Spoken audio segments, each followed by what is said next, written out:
out to the gangsters. Postman posted with them gangsters. My homies be on gang time. All my homies throwing gang signs. I keep it real, I cannot fake mines. This is for the gangsters.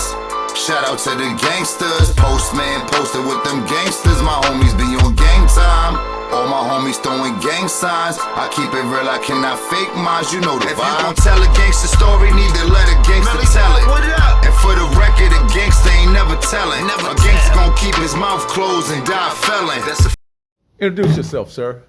Yes, I'm Ricky Jackson, known and grew up in Compton, California as Lightbulb.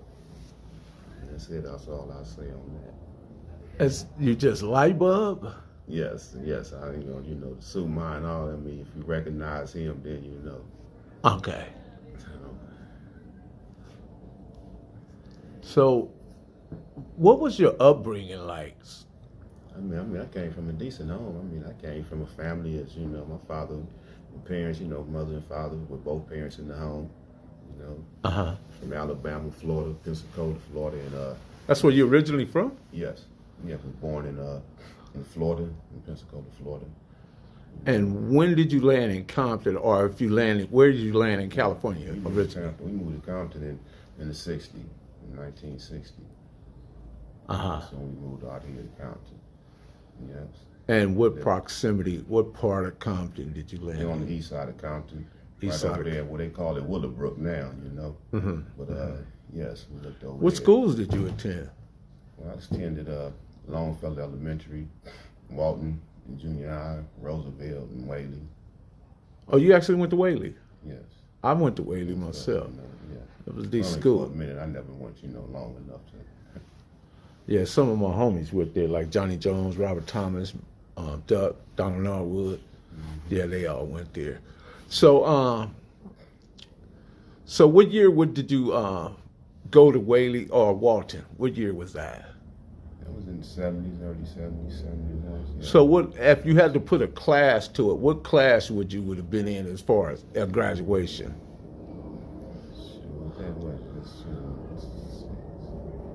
Class was 73, somewhere around 73, 74, okay. Yeah. Okay. So your age has got to be what, 65? Yeah, but now it's 60, going to be 64. Okay, so yeah, you right in there. Yeah, so did you even attend Compton High? No, when I never went to Compton High and stuff, due to the fact and stuff, when I got out of YA, they didn't want me in there. Parole officer sent me to school in LA. So I went to Morningside High. Okay, so what year did you go to YA? What was your first initiation with YA? Well, I started off in camp before I went to YA. I started off in camp, in juvenile camps and all, Well, simply little petty catering truck robbery over in the factories when they first started building the factories over there. Off of over there, Artesia? Yes. Yeah, I went to jail for a robbery over there, and it started off in LP. And that was like what, about 71. Okay. Yeah, Okay. 71. So what year did you yourself embrace the Crip moniker, or the phenomenon we know as Crips? Well, I mean, I embraced it and stuff, through, from 71, 72, in that era right there, And the Grandies was primary where you... Well, no, I wouldn't say the Grandies and stuff, because I grew up and stuff right off, in this nutty neighborhood now and stuff, but, in the block neighborhood. Over Okay. 165, I grew up over here, Caldwell and Central. Okay. So, and stuff, So I just always just, playing, for us, block boys, and all that. We were just, blocks, So there was at some point you left the streets, right? And what year was that? I left the streets in 76. 76. Yeah, well, I was in and out from, like I say, from camps and stuff, and YA, on until I, then went to prison. Okay, so when you hit the prison, that was 76. When I got to prison in 77. 77. And what was that sentence? I had a life 7 without 7 a life sentence. 7 to life. Man, I didn't even know they gave out sentences like that. On a 7 to life, what would be the normal range you would do on a 7 in life, if there is a normal 7 life and stuff was a whopper because, you know, people that was on 7 in life, so most of them still spent their whole lives up in there, you know. So, I mean, most of everybody I know that had 7 lives and stuff, man, you know, some of them still up in there right now today after 50 years. So that 7 was just a number. Sentence, yes, right. It didn't really mean. That just mean you had life, you know. That's all it is. Just like what Gray Davis told us, all them, you know, life is life. Meaning, you know, shit, it don't matter. You got 10 in life, whatever life is. You got a life sentence, you don't do life. So, you know. Yeah, I would think that they would at least take you to the parole board, or. I mean, yeah, we went to the parole board. But it was just a mock. Hearings, you know, yeah. And all that there, you know. But shoot, I mean, you wasn't finna get no date. I mean, you had model prisoners up in there. They ain't had no 115 over 20 years. And that time and era and all that there, it wasn't getting a date, so you know that you wasn't getting them. So I just stopped attending it, you know. I mean, all I would do, I would go through the arrangements for it and all that there, you know, cost them whatever it's going to cost them, you know, for seeing me, you know, to come down and see me. Then I just tell them, yeah, man, all right, I'm good. I ain't prepared right now, so I forfeit it. So you actually turned down some parole hearings? Yes. Mm-hmm. On the fact that you wasn't necessarily, you didn't have the right frame, or? Oh, no, it's not that I didn't have the right Or frame you knew and stuff. that. It's just that I didn't have, you know, what they was looking for, you know, for, you know, the criteria that they was looking for you to be free. I wasn't a model prisoner. I was in the SHU most of the time. How many years in the SHU? I spent over 15 years or something like that in the SHU. In the total years in prison? Yes. Total, how many total years in prison? In the total years, I say my first time was like probably 7 years straight in the SHU. And then, you know, off and on in other years, and years here and there, you know. So what was the length of because you got a 7 in life, so obviously something happened because we're here. So how long did that take for you to actually come back out here? 42 years of my life. 42 years. Was it a culture shock? Yes, definitely. It's a culture shock and stuff, you know, and stuff. I mean, you know, through the way, you know, life is now, you know, out here. I mean, you know, black was, I mean, you know, us as, you know, as a race, man, was, you know, very strong and, you know, dependent and all that there, you know. And so, I mean, it's just so shocking to see so the biggest change, man, of how things are just so different, man, you know, within the cultures. So what was this? Was there a structured life behind the wall, or how did that look for black people? I mean, you know, isn't back, you know, this, I mean, prison life is, you know, survival and stuff. If you're living on the 4-yard, at that time and era, you know, they had other people before us that came through the system before us and established whatever they established and all that there. You know, I don't get into names and things like that there, but I'm sure people just know, you know, what's happening. Yeah, you know? yeah. So it's been, you know, other, you know, people there before us that have established themselves, you know. But I will speak, you know, for us on Crip. We was Crips, you know, knowing that we was coming through the system. So within the county. What was that like, though, Lightbulb? Because the Crips was new to the system at that time in the 70s. Very new. How did they adjust to what was going on around them? Well, all I can speak is for Solitaire, folks. I started my prison sentence career from Chino to Solitaire. You know, Tracy was a whole different flow of things that was going on there. And I can't speak on what went on in Tracy because I wasn't there. Mm-hmm. But in Solitaire, you know, I started, you know, my mission there in 77. And I arrived to Solitaire in October. And so it wasn't many of us there. It was like probably 10, 11 of us. So you guys had to come together. Yes, well, I mean, you know, when we came together because we knew each other from juvenile halls, YAs, and all this here. You know, we all grew up together, so yes, we knew each other, and so we looked it out for each other the same as we did as we was in YA, you know, but it wasn't on the gang banging tip now. We on a whole nother level. We're dealing with grown men, you know, and we just, you know, youngsters, you know, coming into the system. So at what point did you decide to start just following like a structured intellectual type of understanding? Because a lot of Crips go in knowing nothing about who we are as a people, you know. So what got you started on that path? Or did somebody give you a book or somebody talk to you? What was that like for you? Like I say, you know, I mean, you know, didn't nobody know about the cripping and stuff. So, you know, our cripping was, you know, hey man, you know, we was gonna do what we wanted to do. You know, could nobody tell us anything. So from the county jail, you know, and up into prison until I got to solitary, you know, it was about, you know, if I seen something, I'd take it and wanted it, you know, and dealt with it. The dude wanted to get down, you can fight, you know, and get down or whatever, man, you know, go in the cell, you know, winner take all and all that there, you know. I mean, that's just how, you know. So it's a dog-eat-dog world. Yes, you know, the dudes and stuff was telling, hey, man, y'all can't be doing that, man, you know. What kind of dog were you? Man, dog, I was, you know, I wasn't. Oh, because they got all kind of dogs now. Yes, I mean, you know, I was just a humble dog, man, you know, basically, man, you know, just trying to survive, man, and figure myself out, man, you know, and stuff on the journey, you know, and then I mean, you know, before I left the county, man, I made a path with myself, man. I was gonna be a Crip or nothing, you know. Now, you know, all the other stuff, but you know, people may say on negative things, you know, I still always remained a Crip. Okay. And loved it all Crips, you know. Okay. I'm glad you put it like that, because I like to hear that context, because you know you came from that structure and you knew what that structure meant. You knew how it was formulated, how it was built. But to continue it on in there, I knew there had to be some struggles, but that's okay too, because that comes with life. Mm-hmm. You know, ups and downs, peaks and valleys, but you know, only the strong shall survive. But I want to say this too, man. One thing about bees, they don't sit around explaining to flies why honey is better than stuff. Mm-hmm. You know, I don't curse, so you know what I'm saying. So, yeah. You know, brother, I try my best not to myself. Yeah. Man. So, you know, so I'm glad we having this conversation, and I see you're a real humble guy. You're laid back, and your temperament is quite good based on the amount of time. The enormous amount of time you did, you know what I mean? And you seem very steady. So what was some of the literature did you study in there to keep you going? Oh, man, you know, I mean, you know, see, that's what I will say, too, man, you know, prison and stuff, man, helped me to educate myself.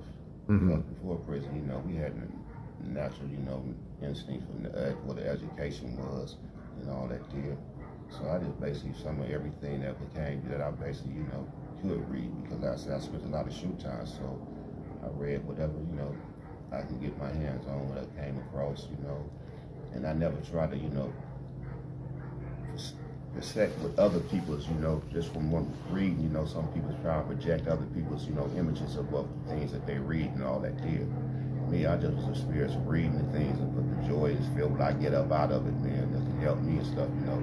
Solitude, it was my peace of mind, reading and all those things there, you know. Can I at least ask you, what does Suma mean? You know, to what it stands for, you know, warrior, the secret, you know. Warrior? Yes. That's interesting. And I'm not saying it in a joking way, but I could see it in your eyes. I detect that warrior in you. I'm looking right directly at you. I see that definitely that was a good name for you. Yes. So throughout your journey, I understand how many different transfers or how many different institutions did you have to go through to spend that 42 years? You know, I mean, you know, should I say about 8 different institutions, you know, 6 or 7 of them, some back and forth, remixes over. Which one was the hardest? Well, I mean, for me, you know, really was never hard, you know, for me. I mean, you know, I've always just adjusted, you know, to wherever it was that I was going, you know. You said that with a bit of arrogance. You like, yeah, for me, it was. Yeah. No, I'm just, you know. No, I'm just riding along with the interview. Yes, and you know, so I mean, hey, you know, Folsom was, you know, it was a challenge. It was a, you know, a great, you know, experience, you know, for a lot of us and stuff that, you know, survived and, man, you know, and made the big changes that we needed to make, you know, but then, you know, it represented, you know, the Caribbean and all that deal, right. You know, really from Quentin and all the way, you know, to other prisons and all that deal for us, you know. That was our main thing, is that, you know, that we was here, you know, and we wasn't, you know, don't pay no fees or no any of those things here. We was here, you know, to do whatever it is that, you know, is going on, you know, we are part of it, you know. When the when you realize that these other groups, and I say groups like white people, Mexican people, they had formed allegiance with their people, and they were coming at you guys because we come from a divided circumstances in the streets, right? Because you got Pyrus, you got Bloods, you got Crips, and you got other groups, right? But when you go in there, how important is it to be united against those individuals? Because those individuals are coming. It's very important and stuff, and that's why I say, this is where a lot of controversy came from for uniting, with your peoples, and others use it for, whatever propaganda that they use it for and all that there. You have to realize, in life and stuff, someone's there has landed there before you had gotten there, and so whatever knowledge you get and all that there, you're going to get it from the person that's been there, and that's been through the drug struggles that we finished go through. Was that knowledge helpful? It was very helpful. I mean, we survived it. Many of us today and stuff, no matter what man can say, we survived, what it was that we went through, even though, in the end, a lot of other chaos came up, but still, we survived, what we needed to be, represent who we was, I mean, so as you spoke of just a minute ago, Crips and Bloods, right. They made a name, right. That there, right. For them to be there. We was gonna be here, and we wasn't gonna pay no dues to no one to be here, right. But we were spread our blood for, for what we believe. Right. There was one guy, right, that I always heard about, right? And I never got a chance to meet him, but I always wanted to meet him, and he's rest in peace now. But I heard many good things, and that was Heron. Very affectionate man, the most loving man. Anybody that meet him, male, female, whoever, man. I mean, he just was one of those persons, man. Loved by all, man. Never hated by no one, man. Had all the wisdom and knowledge. That's what I hear, and man. Shared and all with all, man. And stuff, man. It was many, great ones like him, man. And stuff. Well, not many, but it was, homeboys, that was like that, man. That had that, man. But he was just a special man. He was very special, man. And stuff, man. Was that a rare quality in there? Very rare quality and stuff, man. And stuff, man, because you don't run across that many. You never, it's just you not, man. And that's one man that deserved to be here where we at right now today. Man, I heard so many amazing things about him, man. Learned more from him than and so many people's, man. And stuff, brother. Learned a whole lot, man. His brother, man, was always there, man, to teach. He was a genius. Did you learn Swahili as well? Well, yes. I mean, what I needed to know, yes. Okay. All like that, okay. But it wasn't, I just was always wondered about that. Was that like the standard? Well, for, yeah, I mean, yeah. For communication purposes. Yes, right, yes. To learn to to speak enough to where you can be able to, communicate if it's had to, if it's, a difficult. Yeah, because you got the, the Mexicans and the white boys, they're listening. And too, and stuff, brother, it don't matter and stuff, because whatever you learning and know how to speak, they know it and stuff too, they go pick up the same book and stuff, Oh, got what you. you got to do is learn whatever they do and all those things. Got you. There, Got you. And that makes a world of sense right there, man. Yeah, Man, so if you had to give, not if you had, but what would you give kids? What is a lesson that you give kids that you feel that is very needed in our world today, 2022? What do they need to know from someone like you?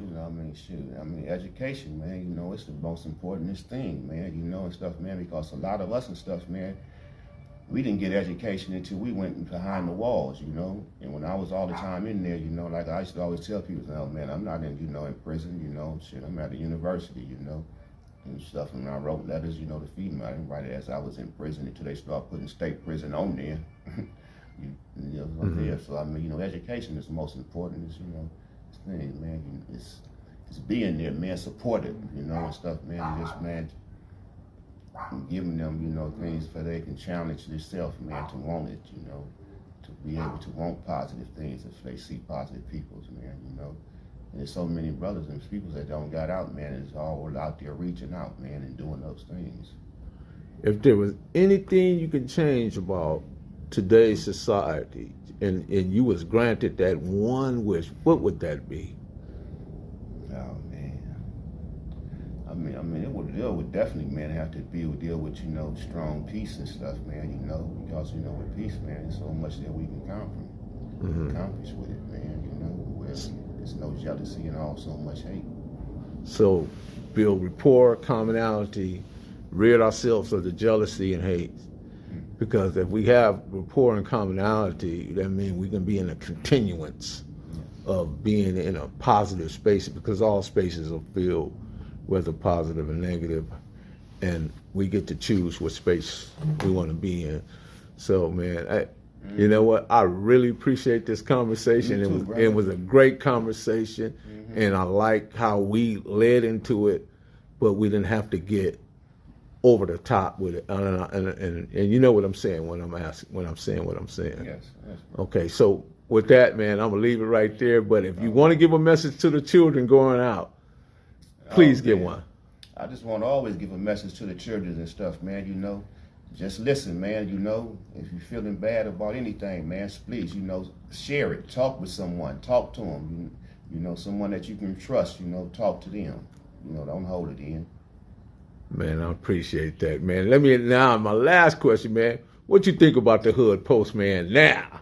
Yeah, the Hood Postman. Oh, man, I like it, man. It's smooth, man. It's not what you've been told. No, not at all, man. Not at all. I don't listen to everything that I'm told and stuff, brother. I'm a judgment of my own, man. I can buy this up, making the right choices. And the reason why I say that, because I really believe in what I'm doing.